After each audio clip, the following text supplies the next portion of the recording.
Hai, tips 1 minit hari ni. Oh, sorry ya, berat ah.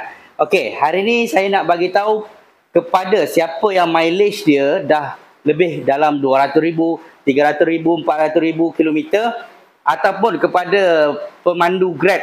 Ni terutama pemandu Grab lah. Kereta cantik lagi tapi mileage dah tinggi. So, apa jadi? Yang mana kalau mileage dah tinggi dan power dah mula kurang ataupun minyak dah mula kuat, okey, cuba anda cuci benda ni. Ni catalytic ni. Sebab biasanya antara punca power hilang, minyak kuat, kalau mileage tinggi, inilah antara punca dia. So, apa anda kena buat? Catalytic ni, anda kena cabut, anda kena cuci. Lepas cuci, pasang balik, insyaAllah power anda boleh kembali balik dan petrol pun akan semakin jimat. Kita tekan respon enjin pun akan semakin cepat, semakin best lah, senang cerita. So, kalau anda ada masalah macam ni, kalau kereta anda nak cuci catalytic, anda boleh bawa kereta, datang jumpa kami di Fizi Motorsport Sunway Ipoh. So, dapati hari ni settle.